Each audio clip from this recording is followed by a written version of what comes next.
C'est ce week-end que le village de Mangoulin a célébré la nuit du prophète Mohammed, paix et salut sur lui. Ce fut, comme chaque année, l'occasion de réunir tous les fils de Mangoulin et cette fois à Bignona et de débattre du thème relatif à la responsabilité des parents et de leurs enfants dans la pratique de l'islam.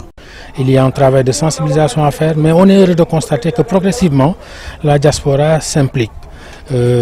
Ça se faisait des années où on ne constatait aucune participation étrangère dans la gestion financière de ce gamou-là. Mais aujourd'hui, on est en train de constater effectivement que la religion est en train de pénétrer davantage les cœurs des populations de Mangoulène, ici dans Mangoulène, dans ce Sénégal et hors du Sénégal. Si on est d'accord pour dire que chaque père de famille est considéré comme un berger et qu'il sera appelé à expliquer comment il a géré sa bergerie, il faut accepter également pour dire que chaque père de famille est un responsable devant ses enfants, devant sa famille.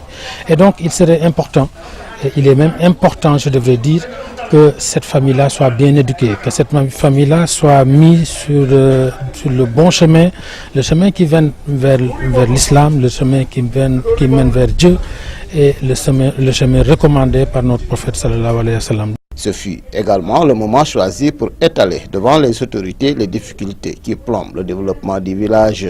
Les difficultés et problèmes qui freinent le développement du village de Mangoulène ont pour nom l'absence de pistes de production adéquates. Mangoulène ne dispose pas de pistes de production qui permettent aux véhicules d'y accéder facilement. Cette situation est encore pire pendant la saison des pluies du fait de l'impraticabilité des routes ou sentiers. Le parrain du Gamou est Imamina Dafé, coordinateur national du PRODAC, qui s'est fait représenter avec un message pour les jeunes notamment. C'est un message envers la jeunesse, que cette jeunesse soit dynamique, soit engagée dans le développement, dans ce qu'il est en train de faire un peu partout au Sénégal, c'est-à-dire le développement agricole à travers le PRODAC. Il a la responsabilité de ce grand programme de l'État. Il est en train de le mettre en œuvre un peu partout au Sénégal et il souhaiterait le mettre en tout cas dans le département.